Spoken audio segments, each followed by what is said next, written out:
So, hiya, Paul. Lovely to chat with you again. 1980s Rewind, you're commonly known on Twitter. Oh, gosh, what an Great. amazing documentary and anniversary for 40 years of Live Aid. What's your thoughts? On the event itself Yeah. and the politics behind it, I mean, I think everything about it was laudable. And I think if they'd overthought it, it probably wouldn't have happened because looking at it now, it is impossible. I mean, what they did the impossible. And in a time where technology was limited, and you had a phone that was only a phone. I think what Bob Geldof and Major did was astounding because they just absolutely winged it. And yeah, I mean the thing about Live Aid is, I mean, there are still bits that I haven't seen because I was at work. What you were at work? What were you doing? Can you remember? Remember, I've told the press many times. Yeah, What were you doing? I was a butcher, but I hated it and I was rubbish at it. And I didn't want to do it. But it was the mid '80s, and there weren't any jobs. And basically, my family told me my brother was at college, so they couldn't afford to have two of us at college. So unfortunately for me, I was offered a job, a spin-off as of my part-time job, and that was working in the butchery. But it was the department with the radio. There's only two departments that had the radio on. One was upstairs in the staff canteen, and downstairs in the butchery because it was its own separate thing. So Saturdays, most of the full-time staff would take the day off if they could, and leave me pretty much to my own devices, which Live Aid there was a big mistake because, there was no way I'd be paying attention to the counter. I wasn't listening to Live Aid. I had it on full blast. I remember, Richard Skinner's introduction. I spent more time hovering around the radio than I did anywhere near a butcher's block. And I mean, I couldn't get tickets, but I found out decades later that it was in Ipswich. There was a thing that was called the Gaumont, the Regent it is now, and they were selling tickets. If you camped out Oh. overnight, you could have got tickets just in Ipswich, which is literally just down the road. Because I'd read in the NME, you got no chance. But you find out later, there was two ladies who wrote as teenagers to Harvey Goldsmith complaining But of allocation to the north, and he said, "Send us like 40 quid, and you can have some tickets." It was that. But yeah, the interesting thing is hearing your story there. It's like, when you're watching the documentary, people queuing with their Yeah, £25 yeah, to buy the ticket and being interviewed and asked, it's a huge amount of money. Why yeah, would you buy the ticket?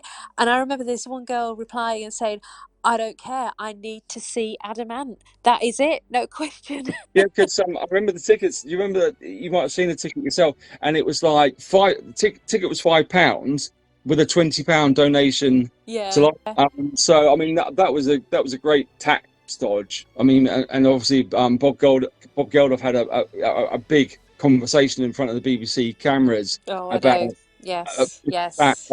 So I mean, it was great. I mean, everything about it was great. It was. But the only thing was, I couldn't. But, because unfortunately, I'd finished my O levels and I'd started work. Yeah, Before. but do you know what? But Paul, you are kind of an example of, like many of us. We, for whatever reason, if we couldn't get there, we were definitely going to be tuning Yeah, in, whether it was by the yeah, radio or whether it was going to be by the watching it on television. As indeed, like we were sort of chatting earlier on about how many people did tune in to watch it. I mean, it was the concert that you weren't going to miss wherever you were. The radio was going to be well, on, or the TV was going to be on, and I just don't think it'll ever be repeated. Do you? no, well, say never repeat. Apparently, when you talk about repeats, apparently it was not supposed to be recorded by the BBC, but someone in the OBs, this is how the story goes. Someone decided to press record. Bob Geldof said, "Look, this is a one-off. This is never to be repeated." That's the story. But on that night, my mate was working part time somewhere, and he rung me up and I only fell out with him about 3 times ever. And he said to me, "You coming out to the nightclub tonight? Perhaps nightclub?" I said, "Not tonight. I'm working. Sorry, I've been working. I'm going to be watching Live Aid tonight."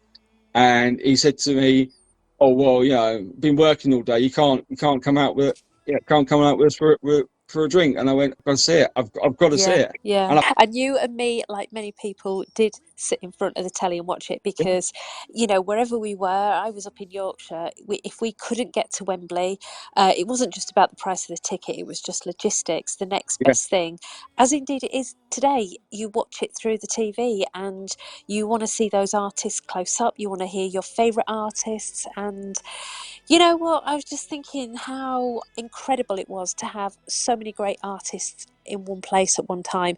You talk about Glastonbury and that, but this yeah. this was different because these were all, like Geldof said, the top selling artists of the time. Yeah, I mean, there is a story that goes with "We Are the World" when they recorded it on the night of the Grammys in '85.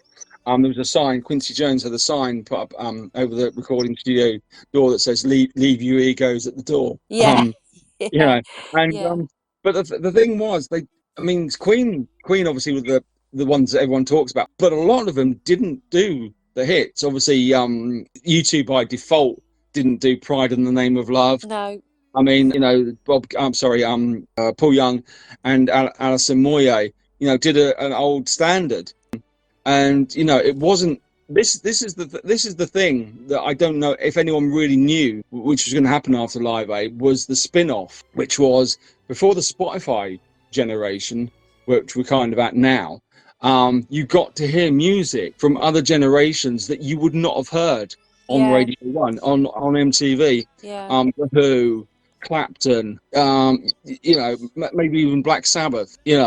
And then suddenly, after Live Aid, their albums started hitting the charts, yeah, and I think that was a watershed mm, because I don't know they actually knew that they were going to start selling their back catalogue, but that's what happened. The Beach Boys and all that. But obviously, there was a lot of artists that, for whatever reason, didn't or couldn't play or pulled out yeah.